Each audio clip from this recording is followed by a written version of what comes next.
قولي وسدد لساني واهد قلبي بحق سيدنا محمد صلى الله عليه وسلم. دستوركم يا أهل دربي ويا أهل الباطن ويا أهل النوبة ويا أهل النور. أما بعد. Hadirin jamaah Masjid Darus Shalihin yang dirahmati oleh Allah Subhanahu wa taala.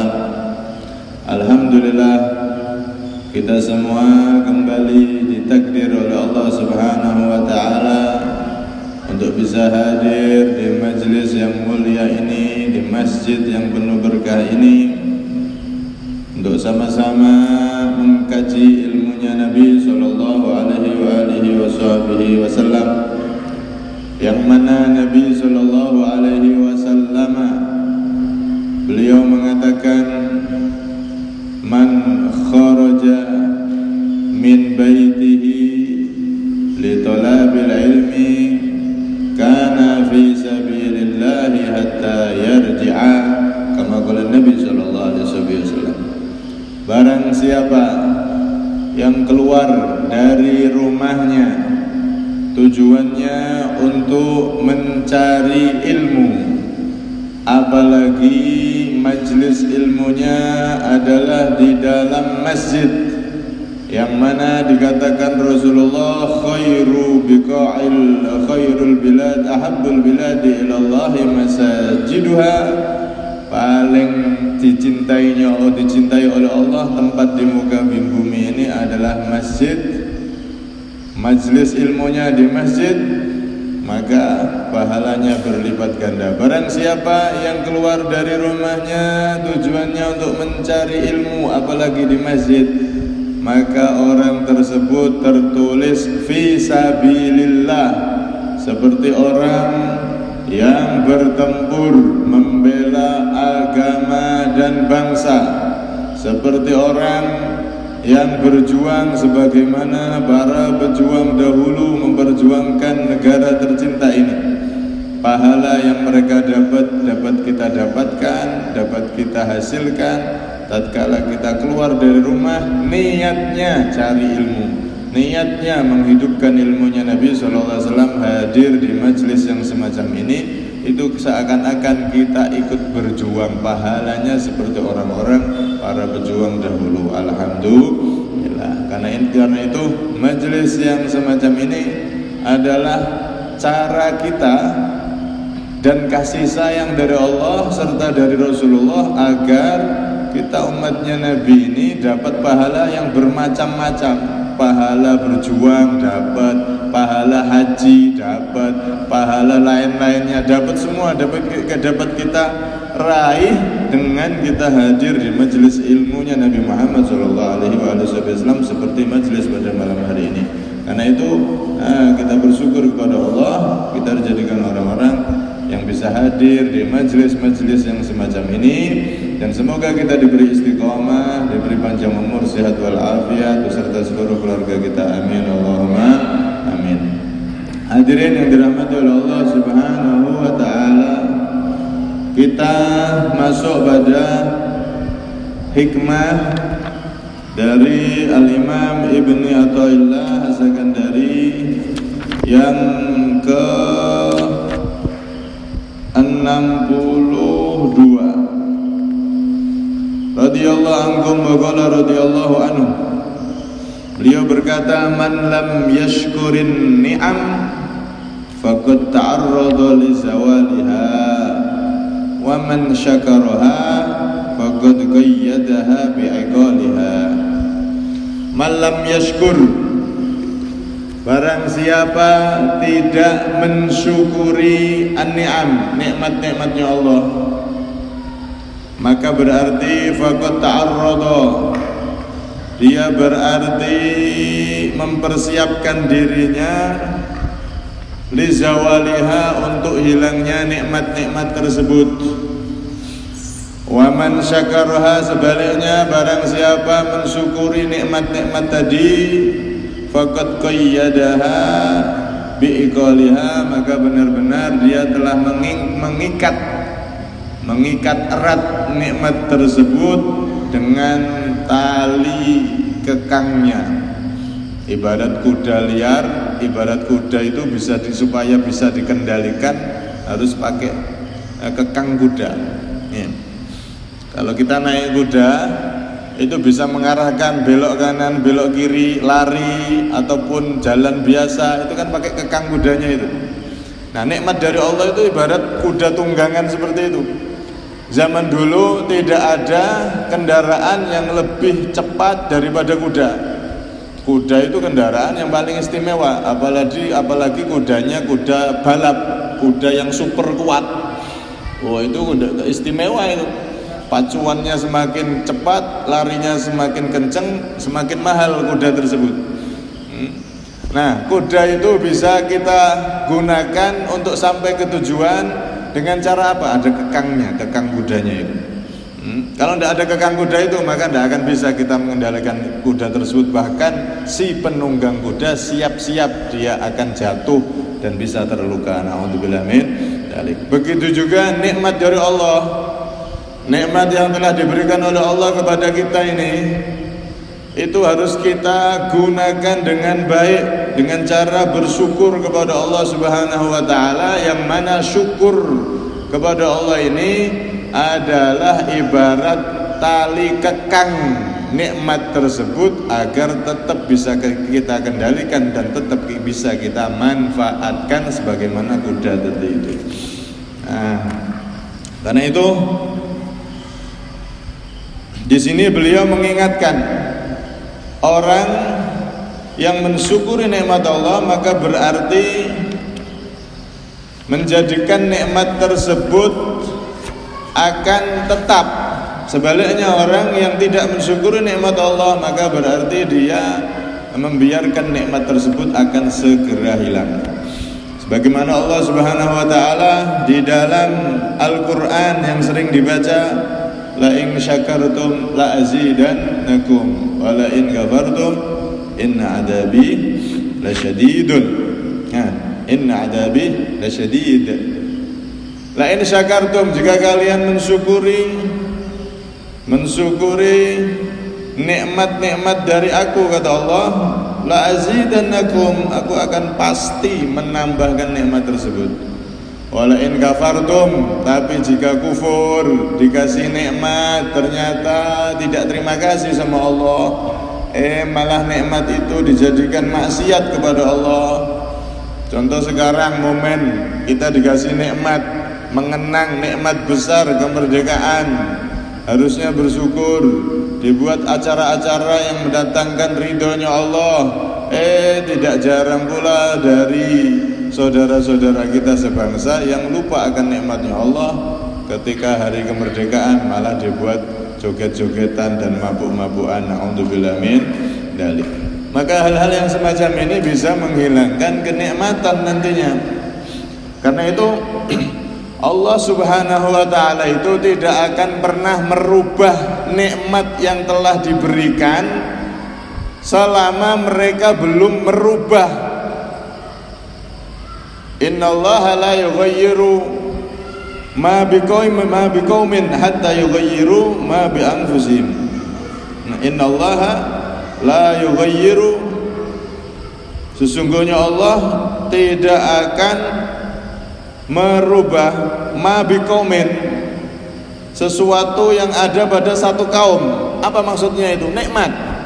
Nikmat yang telah diberikan oleh Allah, seperti suburnya negeri, makmurnya negeri, ekonominya yang bagus dan lain-lain. Semua nikmat yang telah diberikan oleh Allah, kemerdekaan, bebas ibadah tanpa ada gangguan, kesehatan, dan semuanya, semua nikmat yang telah Allah berikan dan telah dirasakan, itu gak akan dirubah sama Allah.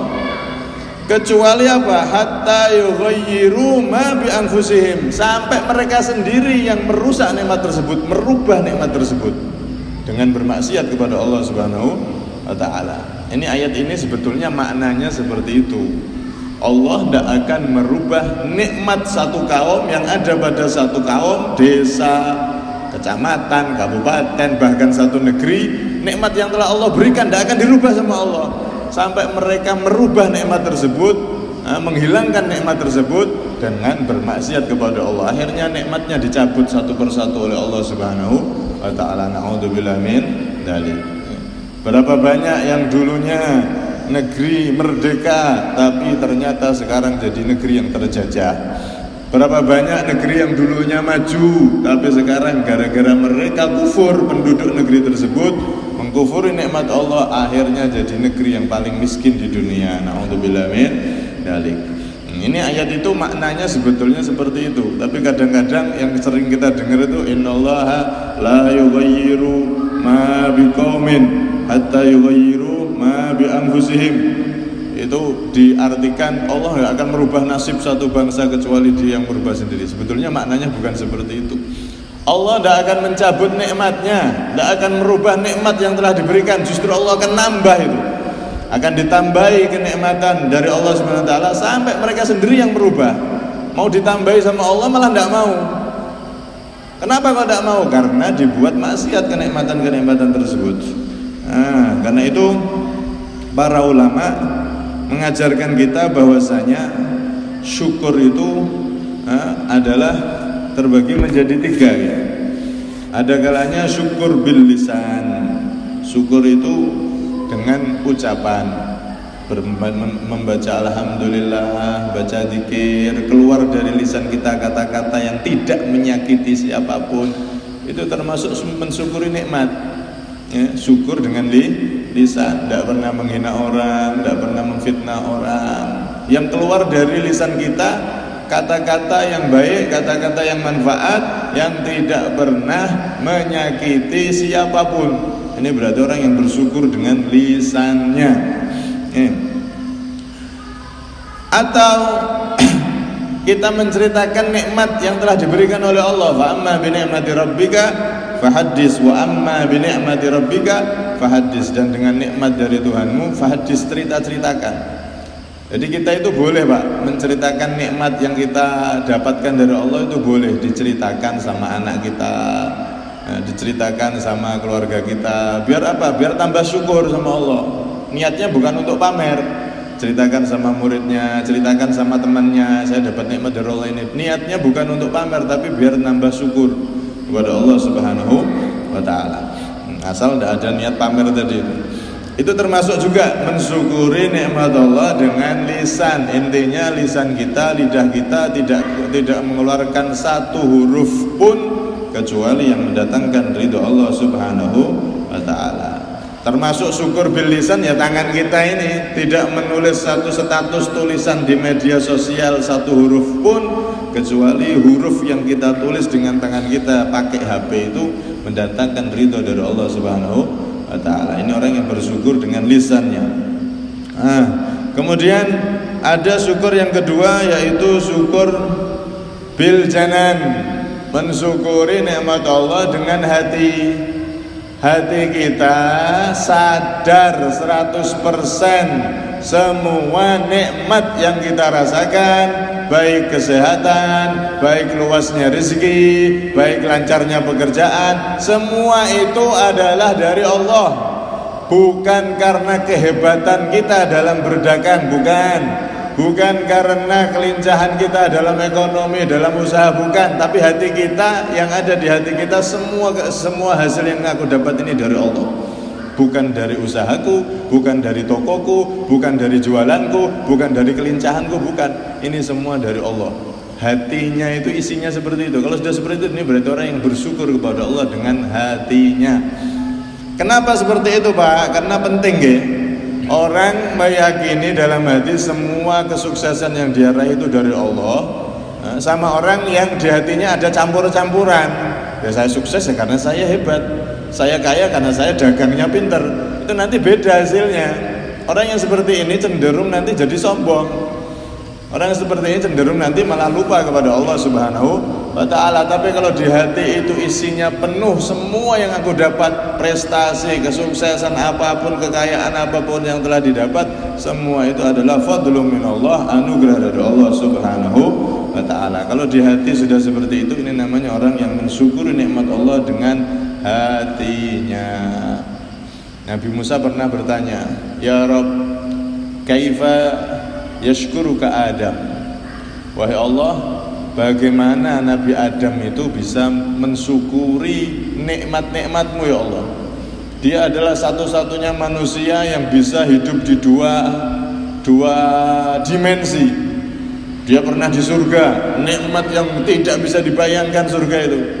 Terus dia di dunia, Engkau beri ampunan, Engkau beri rahmat, sampai semua manusia ini adalah anak cucunya, anak cucu dari Nabi Adam. Oh, kenikmatan yang telah Engkau berikan sama Nabi Adam itu sangat banyak. Bagaimana cara dia berterima kasih sama Engkau ya Allah? Apakah mungkin dia bisa bersyukur sama Engkau ya Allah? Maka dijawab oleh Allah, alima dzalika minni fadaka syukruh, kama qala ta'ala. Cukup wahai Musa, hambaku itu tak anggap orang yang bersyukur jika di hatinya dia merasa semua yang dia rasa itu semua adalah dari aku. Itu cukup, itu saya anggap adalah hamba yang bersyukur pada semua nikmat-nikmatku. Nah, syukurnya nikmat adalah tatkala di hati kita merasa nikmat itu dari Allah semata. Itu berarti kita sudah bersyukur dengan hati kita dan tertulis sebagai hamba yang bersyukur kepada Allah Subhanahu wa ta'ala. Kemudian yang ketiga, syukur bil arkan, mensyukuri nikmat Allah dengan anggota badan.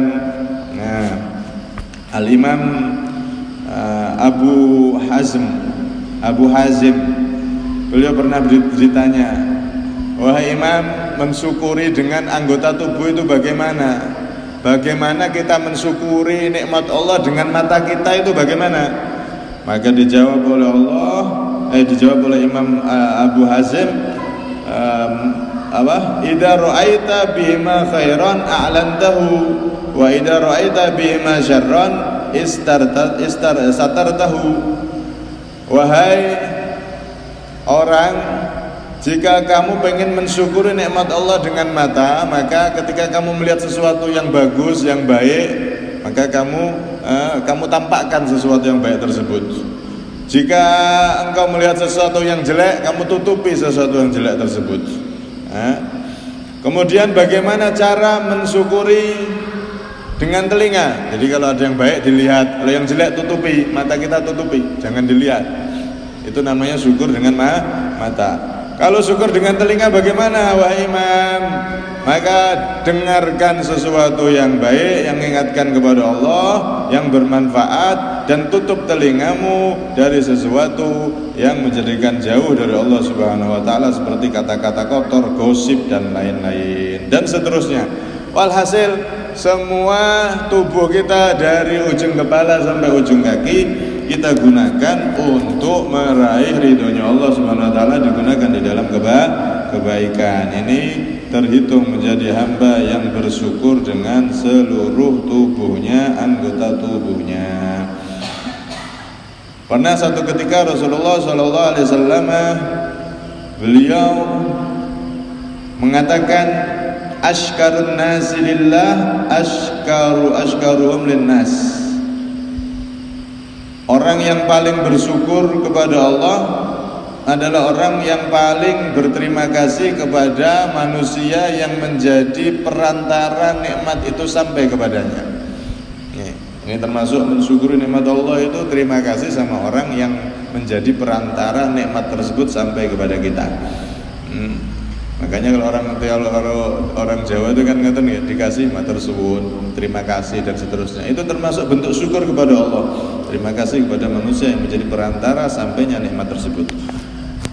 Di dalam salah satu riwayat Rasulullah SAW beliau pernah sholat, dan sering Rasulullah itu sholat di malam hari sampai kaki beliau itu bengkak, membesar, bengkak, saking banyaknya sujud, saking banyaknya sholat, sujud duduk, itu sampai kaki beliau dibuduki sama beliau berdiri dan seterusnya, saking lamanya sampai kaki beliau itu membengkak, aboh, bengkak. Maka ditanya oleh Siti Aisyah, istri beliau, ya Rasulullah, ataf'alu hadha wa qad ghafarallahu laka ma taqaddama min dhanbika wa ma ta'akhkhar. Wahai Rasulullah, wahai suamiku, kenapa engkau berbuat seperti ini? Ibadahnya jenengan itu kok seperti orang yang paling banyak dosa. ibadahnya kok full seperti itu. Seakan-akan engkau ini orang yang paling banyak dosa, padahal Allah sudah mengatakan dosa-dosamu yang telah lewat ataupun yang akan datang telah diampuni oleh Allah. Dan memang semua nabi itu tidak punya dosa. Dari lahir sampai meninggal, para nabi itu terjaga jadi dari dosa, tidak pernah melakukan dosa.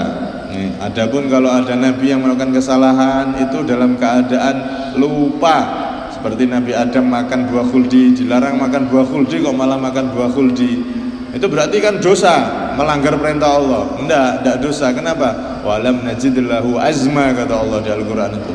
Nabi Adam pas makan buah khuldi itu posisinya dalam keadaan blank, pas lupa. Orang lupa kan enggak dosa.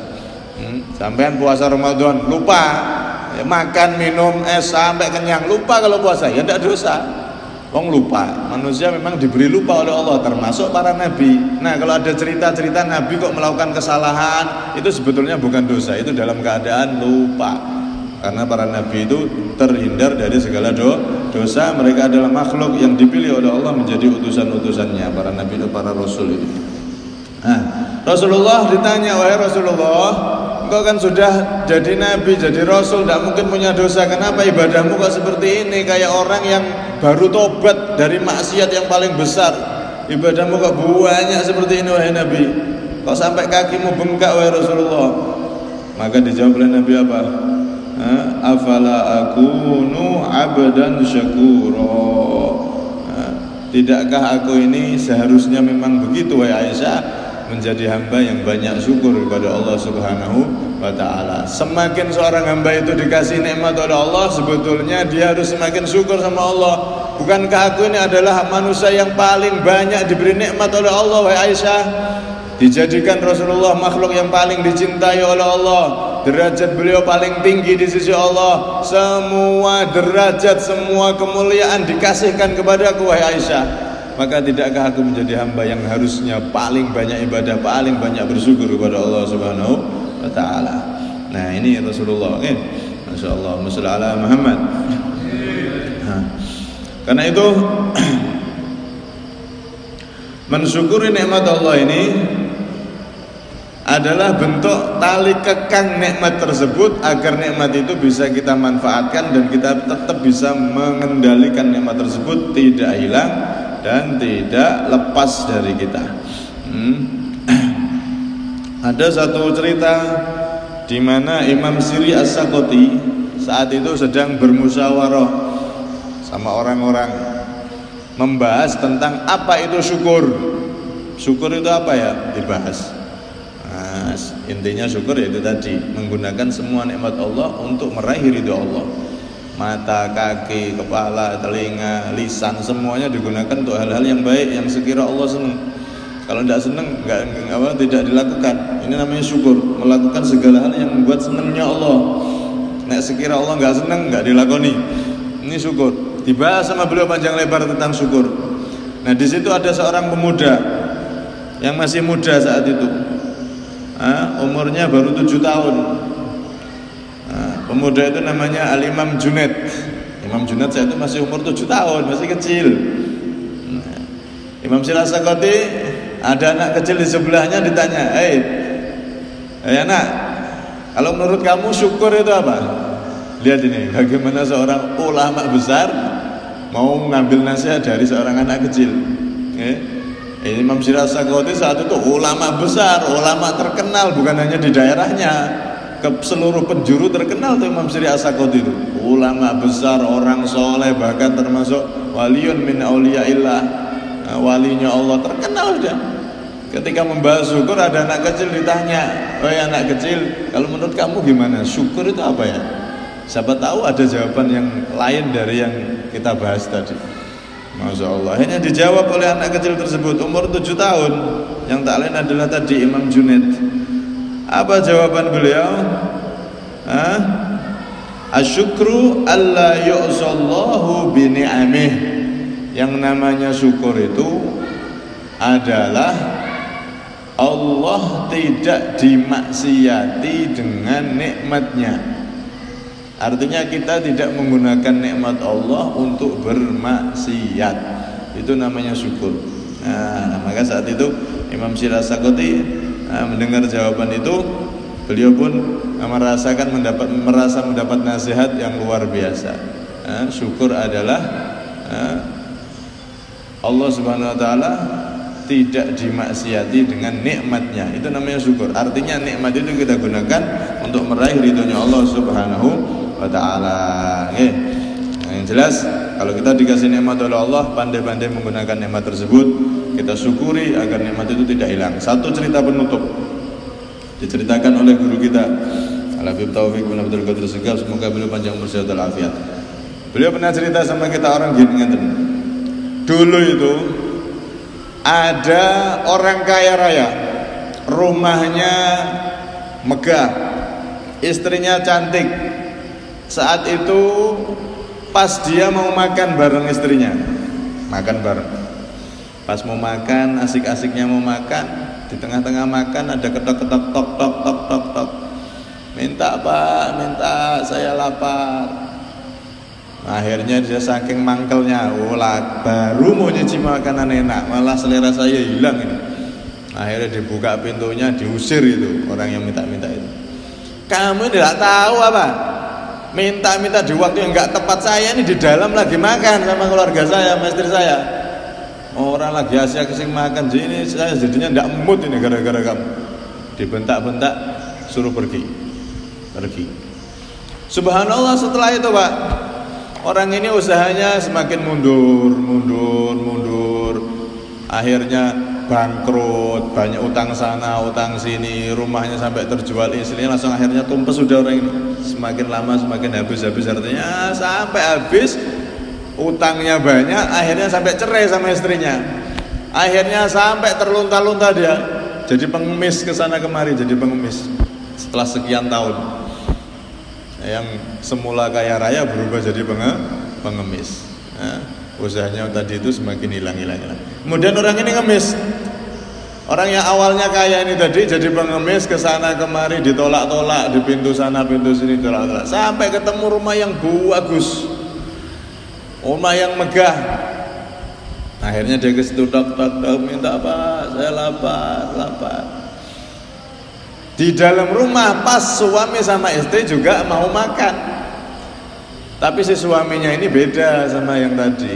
Jadi itu coba dibuka, kasih bawa makanan ini, kasihan dia lapar, kasihkan. Pas dibawa istrinya, disuruh buka pintu, dibawakan makanan, baru dibuka sedikit, dilihat, kaget istrinya ini, kaget. Akhirnya balik nangis sama suaminya. Loh, kenapa kamu malah nangis? Tak suruh ngasihkan, kamu malah nangis, kenapa? Mainnya dia ganggu sama kamu? Enggak, saya enggak diganggu. Lah terus kenapa?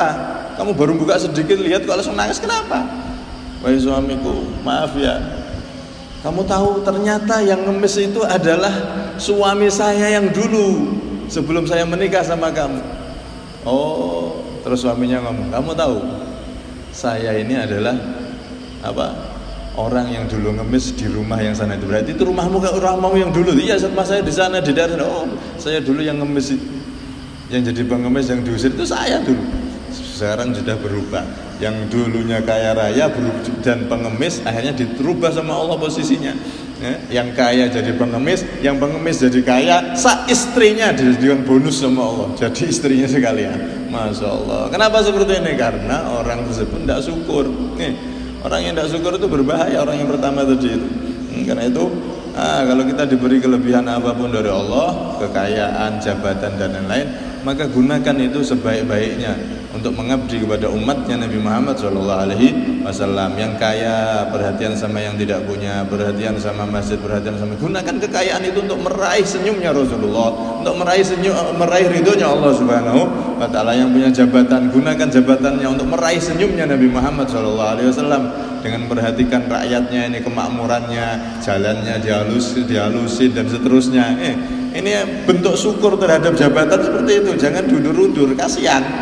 Kasihan rakyat ini setiap hari menghirup debu bisa itu penyakit ISPA itu, saluran pernapasan itu bahaya kalau setiap saatnya menghirup debu terus.